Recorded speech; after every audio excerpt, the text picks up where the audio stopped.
আসসালামু আলাইকুম সুপ্রিয় শিক্ষার্থীরা, আলফাতুন্নেসা মহাবিদ্যালয় থেকে আয়োজিত অনলাইন ক্লাসে তোমাদেরকে স্বাগতম। আশা করি তোমরা সবাই ভালো আছো। আমি মুর্শিদা বিনতে মতিন, প্রভাষক রসায়ন।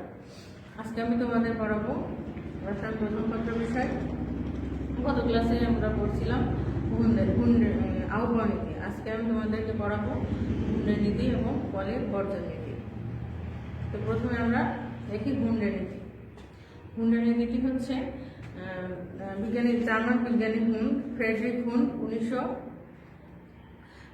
হুন উনি ইলেকট্রন বিন্যাসের যে নীতিটি প্রণয়ন করেছেন সেটি ঘূর্ণের নীতি নামে পরিচিত। ঘূর্ণের নীতিটি হচ্ছে সমশক্তি সম্পন্ন বিভিন্ন অরবিটালে ইলেকট্রন প্রবেশের সময় প্রথমে ইলেকট্রনগুলো অযুগ্মভাবে এই অরবিটালগুলোতে প্রবেশ করবে এবং এই অযুগ্ম ইলেকট্রনগুলোর স্পিন একইমুখী হবে। এখানে সমশক্তি সম্পন্ন অরবিটাল বলতে বোঝানো হয়েছে তিনটি পি অরবিটাল, 5টি ডি অরবিটাল এবং 7টি এফ অরবিটালকে বোঝানো হয়েছে। অর্থাৎ এস উপস্তরে একটি অরবিটাল থাকায় এস উপস্তরের ক্ষেত্রে এখানে ঘূর্ণের নীতিটি প্রযোজ্য নয়। তাহলে ঘূর্ণের নীতির আলোকে আমরা একটা ইলেকট্রন বিন্যাস দেখি, তাহলে আমরা ক্লিয়ারলি বুঝতে পারবো।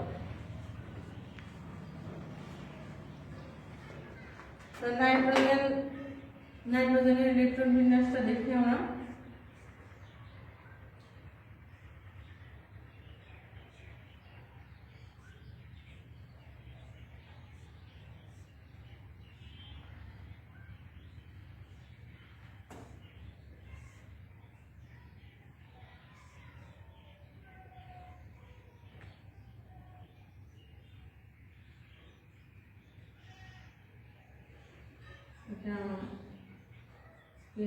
এখানে 1s2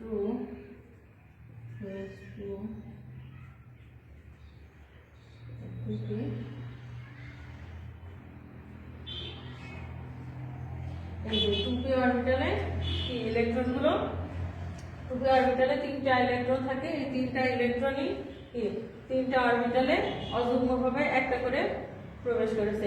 এটাই হচ্ছে মূলত ঘূর্ণের নীতি। অর্থাৎ এই 3টা ইলেকট্রন 3টা অরবিটালে অযুগ্মভাবে থাকবে এবং এদের স্পিন একইমুখী হবে।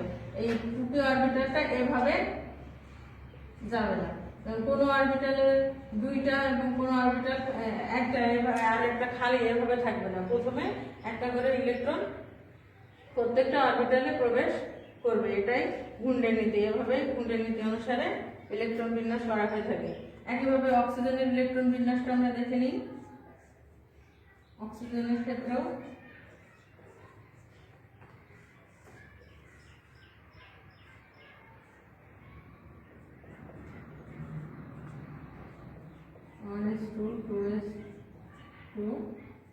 টুপি শক্তি স্তর। প্রথমে একটা করে ইলেকট্রন প্রবেশ করবে। টুপি শক্তি স্তরে ইলেকট্রন থাকে 4টা।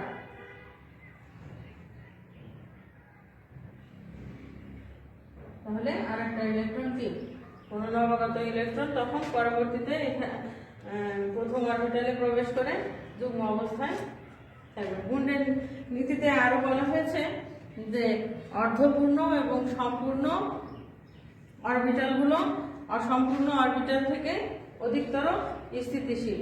অর্থাৎ কোনো 3D অরবিটালে 9টি এবং 4টি ইলেকট্রন যদি থাকে তখন সেটা কম স্থিতিশীল, অর্থাৎ এদের শক্তি বেশি হয়, স্থিতিশীলতা কম হয়। তখন সেক্ষেত্রে তার পরবর্তী উচ্চতর শক্তি স্তর থেকে একটি ইলেকট্রন এই 3D উপস্তরে এসে 5টি বা 10টি অর্থাৎ অর্ধপূর্ণ বা সম্পূর্ণভাবে পূরণ করে সেটা স্থিতিশীলতা অর্জন করে। যেমন এক্ষেত্রে আমরা আর্গনের ইলেকট্রন বিন্যাসটা দেখতে পারি। আর্গনের ইলেকট্রন বিন্যাস, ক্রোমিয়ামের ইলেকট্রন বিন্যাসটা আমরা দেখি। ক্রোমিয়াম 24।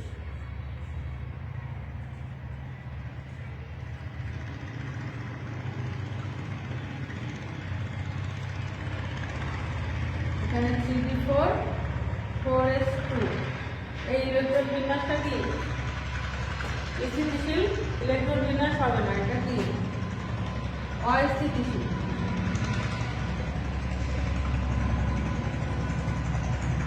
কারণ 3d4 মানে অস্থিতিশীল ইলেকট্রন বিন্যাস, যার কারণে এটা স্থিতিশীল হবে না।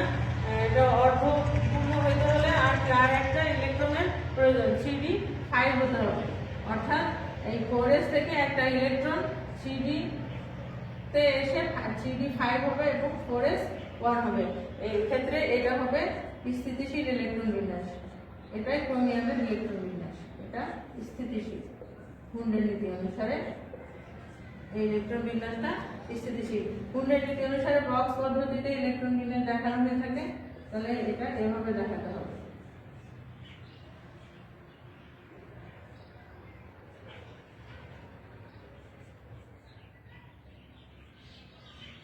প্রথমে একটা করে ইলেকট্রন এরকম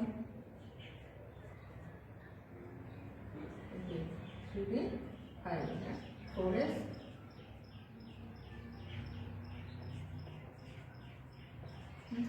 হুন্ডের নীতি অনুসারে ইলেকট্রন বিন্যাস দেখাতে হলে অবশ্যই বক্স আকারে বক্স পদ্ধতিতে বক্সের মধ্যে দেখাতে হবে। তো এটা গেল হুন্ডের নীতি। এবারে আমরা দেখি পলির বর্জন নীতি।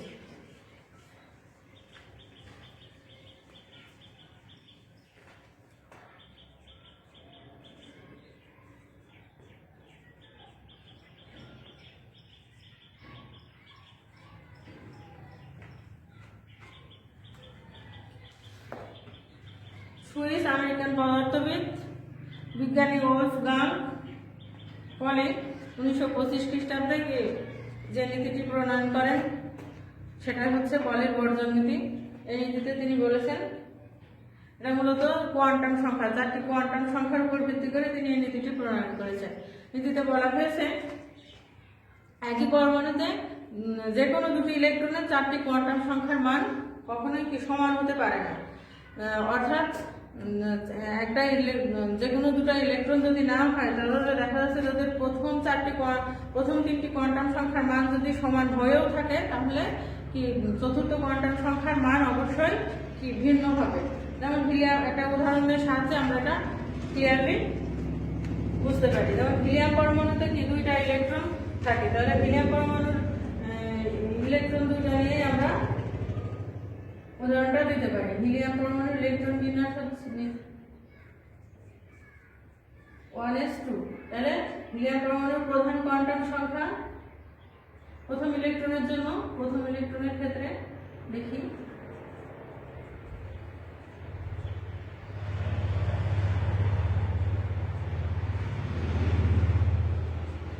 প্রধান কোয়ান্টাম সংখ্যা কি হিলিয়াম পরমাণুর কি 1s1 না, প্রথম কোয়ান্টাম সংখ্যা n = 1, সহকের কোয়ান্টাম সংখ্যা s এর জন্য l = 0, চৌম্বক কোয়ান্টাম সংখ্যা m = কি 0, আর স্পিন কোয়ান্টাম সংখ্যা s = +½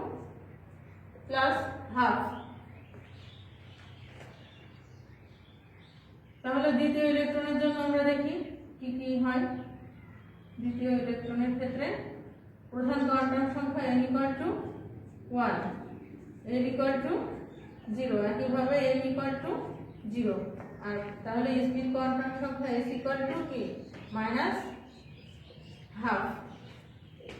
একটা ইলেকট্রনের স্পিন যদি ঘড়ির কাঁটার দিকে হয় আর একটা ইলেকট্রনের স্পিন কি ঘড়ির কাঁটার বিপরীত দিকে হবে। একই দিকে দুটো ইলেকট্রনের স্পিন কি একই দিকে হবে না, স্পিন কি অবশ্যই বিপরীতমুখী হবে।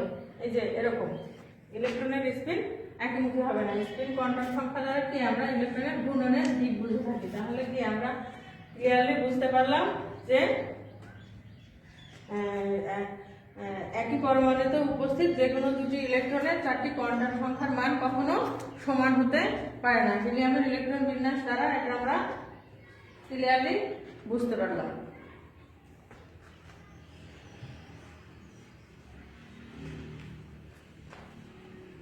এখন পলির বর্জন নীতির কি প্রয়োগ আছে। পলির বর্জন নীতির মাধ্যমে অরবিটালগুলোতে আমরা কি টোটাল ইলেকট্রন সংখ্যা নির্ণয় করতে পারি। যেমন s উপস্তরে পলির বর্জনীতির প্রয়োগ। এস উপস্তরের ক্ষেত্রে কি, এস উপস্তরের ক্ষেত্রে L equal to 0, M equal to 0। L কি প্রধান কোয়ান্টাম সংখ্যা, M চৌম্বক কোয়ান্টাম সংখ্যা। তাহলে এস উপস্তরে অরবিটাল কয়টা? অরবিটাল একটি অরবিটাল সম্ভব, একটি অরবিটাল সম্ভব। তাহলে একটি অরবিটালে বিপরীত স্পিন যুক্ত টোটাল কয়টা? 2টা ইলেকট্রন। একটা অরবিটালে বিপরীত স্পিন যুক্ত 2টি ইলেকট্রন থাকতে পারে। আর তাহলে পি অরবিটালের ক্ষেত্রে L equal to 0, M equal to, P অরবিটালের ক্ষেত্রে L ইকুয়াল টু 1, আর তাহলে M এর মান হচ্ছে -1, 0, +1। তাহলে এখানে কয়টা অরবিটাল সম্ভব? 3টি অরবিটাল সম্ভব। 3টা অরবিটালে বিপরীত স্পিন যুক্ত কয়টা? 2টা করে, মোট 6টা ইলেকট্রন থাকতে পারে। একইভাবে ডি অরবিটালের ক্ষেত্রে L equal to 1, M equal to, L equal to 2, M equal to -2, -1, 0, +1, +2, অর্থাৎ 5টা অরবিটাল সম্ভব। 5টা অরবিটালে বিপরীত স্পিন যুক্ত টোটাল 10টা ইলেকট্রন, 2টি করে টোটাল 10টা ইলেকট্রন থাকতে পারে। একইভাবে এফ অরবিটালের ক্ষেত্রে L equal to 3, M equal to, তাহলে কি হয়? -3, -2, -1, 0, +1, +2, +3, টোটাল 7টা অরবিটাল সম্ভব। তাহলে এই 7টা অরবিটালে বিপরীত স্পিন যুক্ত 2টা ইলেকট্রন, 2টা করে ইলেকট্রন, টোটাল 14টি ইলেকট্রন থাকতে পারে। এভাবে পলির বর্জনীতির মাধ্যমে আমরা অরবিটালগুলোতে ইলেকট্রন সংখ্যা কি বের করতে পারি। তো সুপ্রিয় শিক্ষার্থীরা, আশা করি তোমরা আজকের ক্লাস বুঝতে পেরেছো। তোমরা ভালো করে পড়াশোনা করবে। আজকের ক্লাস এখানেই শেষ করছি। ধন্যবাদ।